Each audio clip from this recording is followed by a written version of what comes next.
Aujourd'hui, on parle de souveraineté, mais c'est toute la chaîne de traitement de la donnée hein, qui doit être souveraine. Et ça veut dire quoi derrière? Qu'est-ce qu'on y met? Alors, comme je vous le disais, effectivement, c'est-à-dire qu'il y a l'hébergement qui est souverain. Donc, c'est toutes les couches en fait applicatives jusqu'à l'application qui doivent être souverains. C'est-à-dire que vous avez à la fois la souveraineté au travers de l'hébergement de vos données. Vous avez également la souveraineté au travers des personnes qui vont opérer en fait ces serveurs. Mais vous avez également une nécessité de souveraineté au travers de l'éditeur même du produit. Donc vraiment les trois couches essentielles, et c'est pas juste effectivement héberger de la donnée sur un cloud souverain. Hanan? Juste rajouter que la donnée, elle est amenée à vivre aussi à l'extérieur. Et donc, il y a aussi la souveraineté de la donnée quand elle est partagée et présentée à l'extérieur.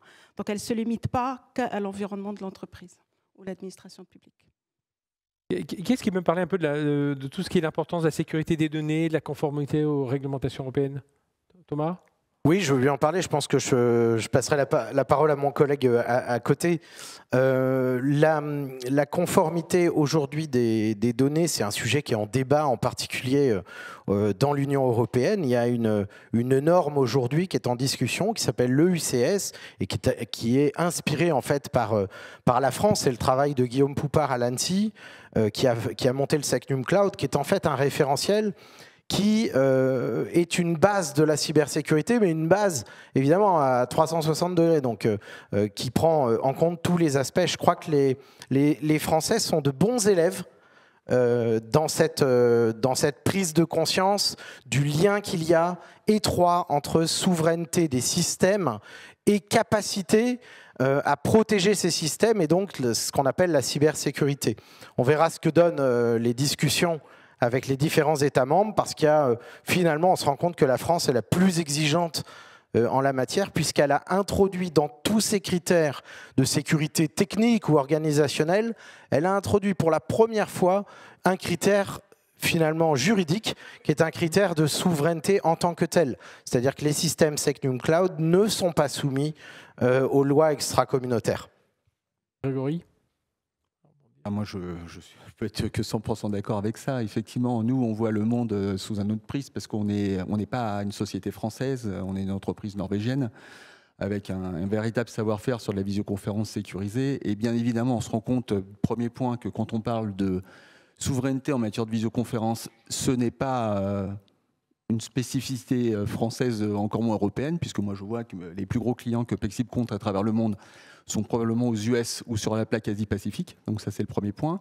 Mais ceci dit, cette spécificité-là française, quelque part, nous, on s'y plie lorsqu'on décide de redresser le marché français, notamment en ayant des certifications, notamment auprès de l'instance ANSSI, très régulièrement d'ailleurs. Vincent? Oui, la souveraineté, comment dire, on est plusieurs pour qui c'est notre combat. Mais je pense que c'est aussi important de l'aborder avec un certain pragmatisme. On est parfois taquiné en nous disant, Jalios, 50 nuances de souveraineté, parce qu'en fait, on a une solution souveraine, mais on est capable aussi d'être complémentaire de solutions américaines. Et ce qui se passe, c'est que pour nous, c'est absolument essentiel, dans la mesure où nos clients, même s'ils souhaitent être vertueux, ils ne peuvent pas forcément le faire du jour au lendemain. Et donc, ça veut dire que c'est important que pour un certain nombre de fonctionnalités, on ne leur impose pas nécessairement de devenir tout souverain du jour au lendemain. Et donc on leur dit venez comme vous êtes, et ça veut dire très concrètement que par exemple pour la coédition bureautique, bien sûr on propose Collabora et OnlyOffice, donc on propose des solutions qui sont souveraines. Mais ils peuvent fonctionner avec Microsoft et Google. Et ce qui se passe aussi, c'est qu'on constate que certaines organisations, parfois pour des raisons de coût ou parce que c'est progressif, font coexister les deux. C'est-à-dire que certaines personnes vont utiliser les solutions US et d'autres vont utiliser les solutions qui sont souveraines. Et ce qui se passe, c'est qu'il y a vraiment un aspect de dynamique de la chose. Ce n'est pas instantanément. Donc même chose pour la visioconférence, même chose pour la GED, même chose donc pour toute une série d'éléments. On a comme ça une vingtaine de composants où non seulement on laisse le choix ouvert, mais en plus, même quand on est dans du souverain, on laisse encore le choix ouvert. Et pour nous, ce pragmatisme-là, il est absolument important. Et encore une fois, il rentre dans la stratégie de Bison dont je parlais tout à l'heure. Alain? sur la souveraineté, j'aimerais aussi décaler un peu le sujet au-delà justement des données. C'est-à-dire qu'il y a la souveraineté des données, mais c'est aussi un état d'esprit et une relation qu'on a avec notre fournisseur. Quand un donneur d'ordre travaille avec des gens comme nous, la souveraineté, c'est-à-dire le fait de décider, il l'a effectivement sur la souveraineté des données, il décide où sont ces données, et nous, alors qu'il ne sera pas soumis aux lois extraterritoriales. Donc ces données, nous, on les protège, alors que dans le cas d'Américains, ces données, elles sont lues par d'autres. 2, dans le cadre juridique, nous, par exemple, on est dans un rapport, et je pense que tous mes collègues sont dans le même rapport, pacifié avec nos clients. Je rappelle qu'aux États-Unis, il y a des boîtes qui ont eu, des grandes boîtes, qui ont eu justement des procès parce qu'on avait accès à leurs données et que donc ils étaient en insécurité juridique. Et puis je donnerai un 3e point. Nous, par exemple, on s'engage de manière pluriannuelle sur des prix et des augmentations de prix qui sont contrôlés par l'indice Syntec. Donc on est totalement transparent sur notre évolution de prix, là où les clients qui travaillent avec les outils américains sont en insécurité de pricing. Donc la souveraineté, c'est-à-dire le fait de décider, c'est cet arc de cercle-là, et qui crée un arc de confiance. Donc moi, ce que j'invite aujourd'hui, et surtout les décideurs qui commencent à avoir les dents qui grincent, à se dire « Ah oui, je suis en risque juridique, on me lit mes données et mes prix augmentent, est-ce que vraiment ça vaut le coup de ne pas regarder les solutions comme les nôtres ?» Et je finirai juste là-dessus. Ce qui est très souvent ce qui nous arrive, c'est les gens pensent que, 1, on n'est pas au niveau, 2, qu'on est plus cher. Ça a été dit tout à l'heure. Oui. Systématiquement, les gens qui sortent d'une démo de Genspot, ils disent « Ah, vous faites ça? Je pensais quand même pas que vous fassiez ça. » C'est-à-dire qu'il y a vraiment, on nous sous-estime systématiquement. C'est pas très grave, à mon âge, c'est pas un problème d'ego. 2e problème, c'est effectivement le fait de ne même pas prendre le risque de le passer. Et là, on retrouve le côté social. Donc moi, je pense qu'il y a une vraie question qui est en train de se poser, c'est finalement, est-ce que vis-à-vis de votre PDG, vous voulez prendre le risque de vous faire tondre encore de 20 à 30 ou 40% dans les 2 années qui viennent, et à mon avis, vous aurez des conséquences, y compris personnelles, ou travailler avec des gens de confiance, parce que sur cette question, par exemple, de prix, nous, on est totalement transparent, parce que c'est dans nos contrats sur du long terme. D'accord avec ça, Pierre, l'histoire de coûts notamment? Oui, je suis d'accord avec ça. Et je vais rebondir aussi sur ce que disait Vincent, et d'ailleurs Jérôme Leca tout à l'heure aussi. C'est quelque chose qui doit s'envisager dans le temps. Parce qu'il y a la souveraineté des données, mais il y a également l'indépendance technologique, avoir le choix. Mais pour avoir le choix, il faut qu'il y ait des solutions alternatives. Si aujourd'hui, on n'est pas prêt à de petits efforts, on voit qui en plus ne sont pas forcément vrais, de se dire je ne paie pas forcément moins cher, ou j'ai une option peut-être un petit peu limitée par rapport à ce que je pourrais avoir ailleurs. Si on n'est pas prêt à se donner du temps pour faire progresser les solutions, mais peut-être que plus tard, il n'y aura plus le choix. Et après, on pourra avoir les belles réglementations qu'on voudra. Si on n'a pas les solutions en face, de toute façon, on n'aura pas le choix. Donc, je pense est-ce qu'il n'y a pas la solution aussi de s'unir, enfin d'arriver, parce que se reposer sur une seule société où on peut, enfin pas douter, enfin voilà, Genspot à 20 ans, mais voilà, comparé, c'est vrai que c'est pas tellement plus jeune ou plus âgé que Microsoft qui en a 45, enfin voilà, on regarde un peu, de se dire tiens, j'ai une société plus jeune, française, mais si tout d'un coup j'ai tout un flot de sociétés de 10-15 ans, françaises, tout ça, qui répondent à plusieurs services, est-ce que ça c'est quelque chose qui pourrait être un peu plus viable, enfin viable, qui pourrait être une proposition? Anan. Alors oui, Archipel est le fruit en fait d'un consortium entre plusieurs acteurs, des grands acteurs. Alors ce ne sont pas des acteurs qui existent depuis 10-15 ans, c'est même l'entreprise la plus ancienne, donc l'Imprimerie nationale, la Poste, la Caisse des dépôts, EDF et Engie. Et en fait, on a fait un choix de création de blockchain. C'est une terminologie que j'ai entendue, un terme que j'ai entendu de chez Exaion. La blockchain peut aussi jouer un rôle de décentralisation qui permet justement d'avoir un registre qui est décentralisé entre plusieurs acteurs. Alors nous, on a fait le choix d'aller sur une blockchain qui est permissionnée, donc qui n'est pas une blockchain publique, donc ce qui permet qu'on maîtrise là où c'est hébergé les nœuds qui vont miner la blockchain. Donc ce qu'il faut savoir, c'est que la Caisse des dépôts, EDF, Engie, la Poste n'ont pas accès à la donnée. Toute la donnée est chiffrée. Et donc, la blockchain peut jouer justement un rôle de sécurité sur la donnée. Et puis, le fait qu'on soit un fruit de consortium entre plusieurs labos d'innovation. C'est l'histoire de consortium, Nicolas. Oui, je voulais rebondir effectivement là-dessus. Donc, de la même manière, sur France 2030, l'État a voulu soutenir en fait bien ce que vous indiquiez tout à l'heure, à avoir l'émergence en fait de suites collaboratives. Donc, on fait partie. sur différents consortiums. Et donc, c'est de proposer, comme je vous le disais tout à l'heure, eh bien, des alternatives. Effectivement, les GAFAM, à l'heure d'aujourd'hui, ou du moins il y a quelques années, de se dire, voilà, où vous allez placer vos données, je vais aller les mettre Microsoft. Microsoft vous dit, aujourd'hui, ça va être 20% plus cher en fait que l'année dernière. Pour quelle raison? Parce qu'on a le monopole. Vous allez leur dire je m'en vais. Allez-vous-en. Vous allez où? Et bien là en fait on a une vraie réponse en fait alternative par rapport à ça qui fonctionne. De notre côté sur le consortium avec Hexagone, eh bien on a plus de 600 000 agents de l'État qui sont au travers de Resana. Donc c'était juste pour vous dire en fait qu'on est capable d'absorber sur le territoire français. On a des fleurons et on a des cas d'usage en fait qui fonctionnent et sur lesquels on est capable de proposer une alternative aux différents souverains et surtout moins cher. Et puis quand on dit 20%, c'est gentil, parce que je crois que sur le cloud, ils sont allés un peu plus loin, en tout cas pour cet éditeur. Moi, je pense que ce qu'il faut insister, et on peut parler d'une voie commune par rapport à ça, c'est qu'on est effectivement compétiteurs ici, mais on a tous une stratégie qui est celle d'une alliance. Donc nous, on la pousse un cran plus loin parce que pour une même fonctionnalité, on a plusieurs acteurs qui peuvent fonctionner. Donc effectivement, BlueMind et puis Zimbra, on a cette alternative quand on est dans la partie souveraine et open source. Mais je pense qu'il faut casser cette image. Et si jamais il y a une seule chose que vous retenez de cette journée, c'est quand on vous dit il y a 10 ans de retard en France, ça n'est pas vrai. Il n'y a même pas 5 ans de retard, il n'y a pas 1 an de retard. Il y a des solutions qui sont différentes, mais on est au niveau. Et alors, on a du mal à le croire parce qu'on se dit, vu l'argent que les Américains mettent, et en particulier à l'heure actuelle dans le domaine de l'intelligence artificielle, c'est forcé qu'on est derrière.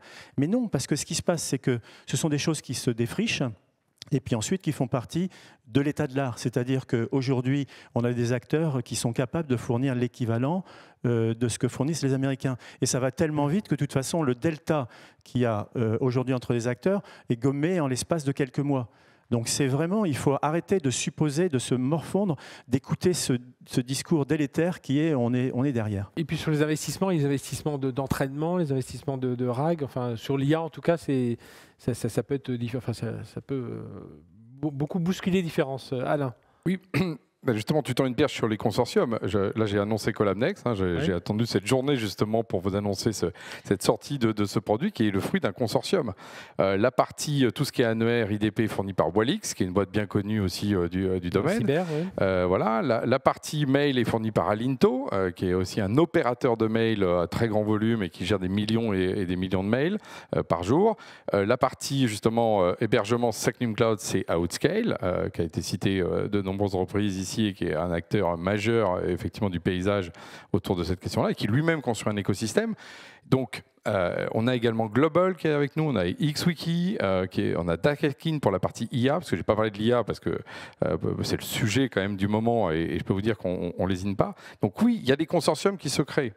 Et nous, par exemple, c'est comme ça qu'on est capable aujourd'hui de faire face à des clients, leur dire, si vous voulez un one-stop shopping qui va depuis la partie cloud jusqu'à la partie fonctionnelle de type Microsoft 365, pour faire simple, effectivement, on peut le faire parce qu'on est en consortium.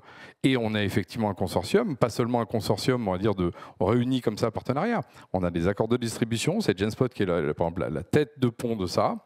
Et donc, on est vraiment dans une logique industrielle. On n'est pas dans une logique justement de partenariat un peu mou, on est extrêmement aligné sur ça. Ça fait 2 années qu'on travaille ensemble.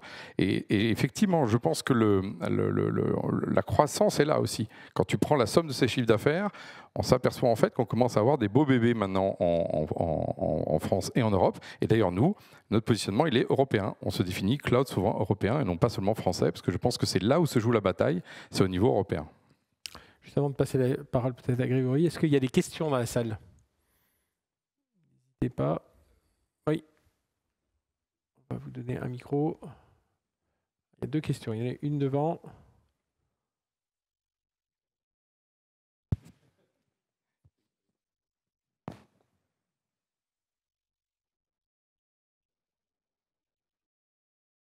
Pour rebondir sur ce que tu dis, Alain, la coopération donc, semble être une des clés de succès pour accélérer et puis finalement apparaître aussi de manière un peu plus lisible vis-à-vis du marché, parce qu'en fait, en face de nous, il n'y a pas beaucoup d'ennemis finalement. En fait. Donc il faut qu'on apparaisse ordonné. Tu évoques l'Europe. Est-ce qu'on peut s'accrocher à quelques belles histoires de coopération au niveau de l'Europe? Parce qu'effectivement, il y a cette taille critique qu'on va aller chercher au niveau de de l'Europe. Est-ce que vous avez des idées en tête de collaboration qui aujourd'hui fonctionnent et qu'on pourrait répliquer intelligemment dans les semaines, mois qui viennent? Si je peux me permettre, nous, on a une très belle expérience au niveau européen sur l'identité numérique. Il faut savoir que l'identité numérique est un sujet qui est traité par l'Europe avant d'être traité par la France. Donc ça, c'est déjà assez exceptionnel. Mais en plus de ça, on a créé plusieurs consortiums. Donc il y a eu le consortium sur l'identité numérique, donc France Identité, donc qui est géré par le ministère de l'Intérieur, donc qui est potentiel sur l'identité numérique de personnes physiques. Et puis il y a un autre consortium qui est EWC, qui est européen avec tous les registres de commerce, parce qu'il faut savoir que les attestations qui sortent des registres de commerce, que ce soit allemandes, françaises, en France, on a le CABIS n'existe nulle part ailleurs. Donc voilà, donc il y a des consortiums au WC qui a été créé pour normaliser notamment les attestations et aussi pour qu'il y ait une interopérabilité, parce que les solutions européennes doivent travailler ensemble, doivent interagir, doivent être interopérables. Et puis il y a aussi d'autres consortiums, notamment Trace4You européen, qui est sur l'identité numérique de l'objet, des batteries. Et puis demain, il y aura peut-être le wallet d'identité pour les agents d'intelligence artificielle, avec toute la gestion des délégations et d'habilitations qui vont arriver. Donc voilà, donc un des exemples. Alors c'est européen, 100% européen. Malheureusement, depuis 6 mois, il y a Google qui s'intéresse au sujet, donc on se demande pourquoi. Donc voilà, donc on espère qu'on ne restera pas simplement un labo de recherche pour les Américains, et on a une avance, donc il faut en profiter. Réponse. Sinon, on avait une autre question, je crois, là-bas.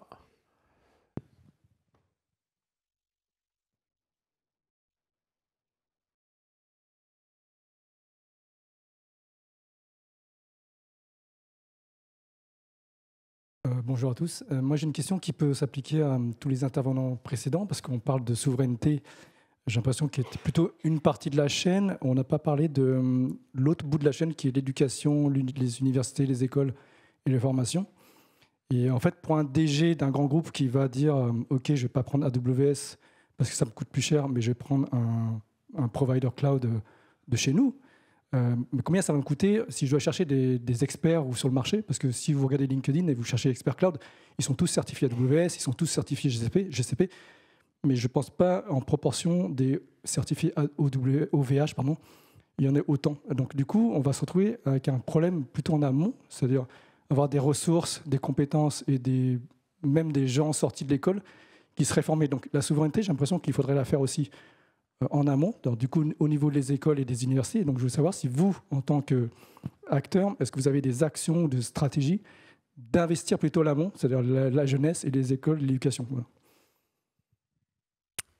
Alors moi, je vais répondre justement pour le consortium Collabnex. Vous avez entièrement raison. C'est sans doute plus sensible encore sur la partie tech, comme vous le dites, sur le cloud, que du côté software, où nous, par exemple, c'est souvent du paramétrage et du no-code. Donc, a priori, on pourrait se dire qu'il n'y a pas besoin de beaucoup d'éducation. Et pourtant, dès que quelqu'un a goûté à une suite Google ou une suite Office, après, il a l'impression qu'il n'y a plus que ça dans la vie, et dès qu'on lui change, il est tout perdu. Donc, nous, effectivement, dans le consortium Collabnex, est prévu un déploiement freemium pour le monde de l'éducation. Ce qui est cette logique en fait que pratiquent les GAFAM, qu'on peut faire aussi parce qu'on a des tailles critiques aussi plus grosses, parce que le freemium coûte cher. Éduquer, ça coûte cher. Donc il y a aussi un moment, effectivement, il y a besoin de l'aide, j'ai envie de dire, là pour le coup, des acteurs publics. Je pense qu'il y a eu beaucoup de fois où il y a eu des mains tendues ici en disant on a besoin du secteur public.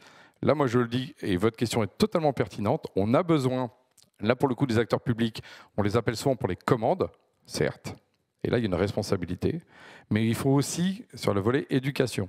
Et donc ils amènent effectivement peut-être, nous on peut amener du logiciel, des machines, de la capacité, mais qu'ils amènent effectivement des professeurs, des formateurs, pour que nos têtes blondes et moins blondes, et toutes les têtes, qu'elles aient des cheveux ou pas comme moi à mon âge, aient justement une capacité justement de connaissance sur les outils européens et non pas les outils américains, parce que ils achètent nos enfants. Oui, mais après, est-ce que ça se valorise pas mieux sur un CV aussi de dire je suis non, mais c'est quelque chose qui s'inverse. AWS et tout ça. Il faudra bien sortir du statu quo. Sinon, on n'arrivera jamais à... Si on éduquait pendant 3 ans ou 5 ans, par exemple, tous les gens du lycée, on sortirait du statu quo. Il faut se dire qu'en fait, et c'est là où Vincent a entièrement raison, on n'est pas loin. C'est là où il faut vraiment sortir de l'idée qu'on est loin de ça. Quand on voit comment les Chinois, en même pas 10 ans, ont basculé, D'accord. Nous, avec notre modèle, on n'est pas obligé d'être aussi violent que les Chinois, mais en 10 ans, on peut totalement basculer avec une jeunesse qui, tout d'un coup, se réapproprie ces outils européens plutôt que d'être biberonné aux outils américains. C'est exclusivement une question de, aujourd'hui, on achète nos enfants parce qu'on leur donne des outils gratuits, qu'on leur met dans les mains, parce que l'école n'a pas les moyens, le lycée n'a pas les moyens, l'université n'a pas les moyens. Les startups qui ont des crédits. Et les startups, voilà. Donc à chaque fois que moi je vois Microsoft et Google arriver en disant hey, je vais sponsoriser un truc, je sais qu'en fait ils sont en train d'acheter les gens qui sont derrière. Si c'est gratuit, c'est vous le produit. Nicolas, Pierre et puis Vincent. Donc une autre expérience pour répondre également à votre question, c'est que des universités en fait sont en train de s'intéresser effectivement à Hexagone, notre produit en partenariat évidemment avec Bluemind.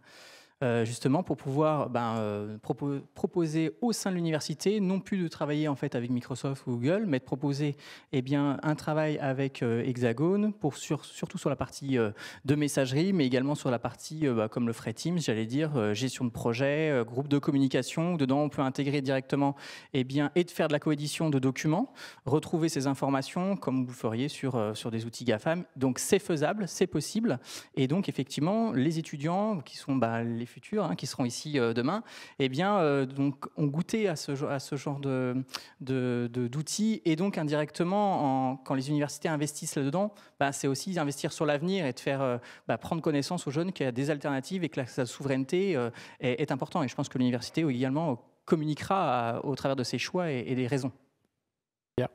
Mais ça montre aussi un point de difficulté que je disais tout à l'heure, c'est que en fait, pour les universités, vous avez des offres gratuites de 365 ou Google. Donc quand vous voyez une université, que vous faites une solution, même si vous baissez vos prix, vous faites quelque chose d'attractif, vous êtes face à un gratuit. Et vu les contextes budgétaires, ça reste compliqué pour des universités de choisir. Alors il y en a qui le font, on a plusieurs universités parmi nos clients, mais à généraliser, ça devient compliqué. Après, au niveau des lycées, moi ce que j'ai vu sur un de mes fils typiquement, c'est que sur le PC portable donné par l'éducation, aujourd'hui, c'était LibreOffice à la place d'Office, etc. Et ce qui m'a étonné, c'est qu'un jour, le PC a planté de mon fils. Il a réinstallé Windows. Au bout d'une semaine, il m'a dit est-ce que tu peux me remettre Linux et LibreOffice parce que je ne m'en sors pas avec Windows. Et ça, c'est un tilt. Non, mais alors ça m'a fait sourire. Ça, c'est dans l'ADN, ça. Et j'ai tweeté. Oui, c'est dans l'ADN, c'est vrai. Mais c'était quand même représentatif, c'est que ça, on n'y croit presque plus. C'est-à-dire on se dit tellement que la facilité, le choix, c'est Microsoft, mais il y a quand même cette question d'habitude. Et donc le fait qu'il m'appelle pour me dire ça, je me suis dit, mais quand même, en fait, ce sujet de j'ai été biberonné, j'ai eu ça tout le temps, ça joue quand même beaucoup. Même si je pense que l'usage est important. D'ailleurs, j'étais presque un peu étonné qu'on ne parle pas beaucoup d'usage dans cette conférence, parce que le Digital Workplace, c'est quand même un premier sujet d'usage, et pas que de cloud ou d'infra, etc. Et pour moi, c'est vraiment le point clé sur lequel on doit accepter, comme disait aussi Alain, de changer un peu des habitudes, de repasser par une case où on sait plus tout, on souffre peut-être un petit peu quelque temps, mais l'objectif, il est long terme. Si on ne sait pas faire des efforts court terme pour viser le long terme, ça va être compliqué. Vincent, puis Thomas après. Oui, nous, Jalios, on est aussi présents dans plusieurs grandes écoles, une dizaine d'entre elles, Excelia notamment, l'ICP, enfin on peut en citer comme ça un certain nombre, parce que ça fait un moment qu'on a des prix préférentiels. Alors, pas de la gratuité, du préférentiel, parce que généralement, ce qui n'a pas de valeur, c'est pas utilisé, c'est mis dans un placard. Donc, on a constaté ça après une première expérience qu'il valait mieux faire payer pour que ça soit réellement utilisé. Mais je voudrais quand même rebondir, puisqu'il y a quand même le sujet de l'IA qui est le sujet central, et on a été d'ailleurs bien placé dans le cadran, alors non pas du Gartner, mais de l'ECHO à ce sujet-là. Et ce qu'on peut constater, c'est qu'on a des jeunes chercheurs, des jeunes diplômés, qui sont très brillants en France, et je pense qu'il faut le répéter. On a des gens qui sont formés, et non, ils ne partent pas tous. On n'a pas la fuite des cerveaux systématiques à l'étranger. On a vu ce matin avec un certain nombre de représentants. Encore une fois, j'espère que vous avez tous perçu cette puissance et cette volonté de réussir. Et donc, je pense que c'est ça qu'il faut retenir de cette journée, encore une fois. Et nous, on a, de la même façon, intégré comme ça un certain nombre d'acteurs. Alors, je ne vais pas les citer parce que sinon... mais peut-être un qui n'était pas présent aujourd'hui, Gladia, qui fait de la transcription vidéo. Et donc, en fait, ça permet des usages. Et alors, cette fois-ci, à ramener à la Digital Workplace, pardon, c'est quand même aussi notre sujet. Ça permet... d'abord, de s'assurer d'une classification, c'est-à-dire que toutes les données ne partent pas. Vous pouvez, je faisais allusion tout à l'heure à la partie édition bureautique, mais on peut très bien dire ça, c'est un espace collaboratif dans lequel il y a des données sensibles et vous perdez des fonctionnalités. Vous ne pouvez plus utiliser MS-65, vous ne pouvez plus utiliser OpenAI, vous utilisez d'autres éléments qui, eux, sont protégés. Et donc ça, c'est un élément extrêmement important. Thomas, le mot de la fin? Oui, pour répondre à cette question qui est plus générale, moi je crois qu'il n'y a personne ici dans la salle qui a la réponse à votre question. Ce que je peux simplement dire, c'est témoigner que je pense tous ceux qui sont sur scène travaillent chaque jour pour essayer de proposer de bons produits et des produits qui trouvent un marché, c'est-à-dire des produits qu'on achète, pas simplement des bons produits qu'on choisit parce qu'ils sont, comme on dit, des alternatives. Moi, j'aime pas du tout ce mot. Je trouve qu'il est très dévalorisant. On ne fait pas des alternatives. Chacun, ici, on a des produits qui sont très différents les uns des autres. On a des approches très différentes qui correspondent à certains clients et notre métier, c'est de faire des bons produits. Si on est là autour de cette table avec autant d'années derrière nous, c'est qu'on a fait de bons produits. Après, la balle, elle est dans le camp de tout le monde. Elle est dans le camp des acheteurs, bien sûr, qui, un jour ou l'autre, doivent se dire « on essaye, on y va ». Mais plus largement, je crois que la balle, elle est dans le cerveau de tout le monde. On doit tous retrouver et renouer avec une idée qu'on a perdue depuis très longtemps. C'est l'idée du génie français. Moi, j'y tiens beaucoup. Ici, vous avez... Globalement, bon, il y a quand même des Européens, mais globalement, vous avez des Français qui, chaque jour, imaginent des machins, qui fonctionnent, ont plein d'idées, sont juste géniaux. Et vous, chacun dans vos organisations, que ce soit le service public ou les entreprises privées que vous représentez, vous êtes aussi géniaux. Il n'y a pas de raison qu'à un moment, on ne retrouve pas un peu de fierté française. Et le mot de souveraineté, puisque c'est le mot de la fin, ce n'est pas un mot technologique. C'est pour ça qu'on met technologique à côté. C'est un mot politique, au sens noble du terme. Et clairement, le sujet de dire comment on va faire pour acheter, pour trouver les bons profils, pour faire en sorte que les gens soient formés, c'est un sujet politique que chacun des citoyens que nous sommes doit porter à son niveau. Et je crois que les entrepreneurs autour de cette table, c'est ce que nous faisons et c'est ce que nous faisons tous ici. Voilà le mot de la fin. Et c'est le slogan de BFM Business qui est « La France a tout pour réussir ». Voilà. Merci beaucoup. On peut applaudir chacun de nos intervenants.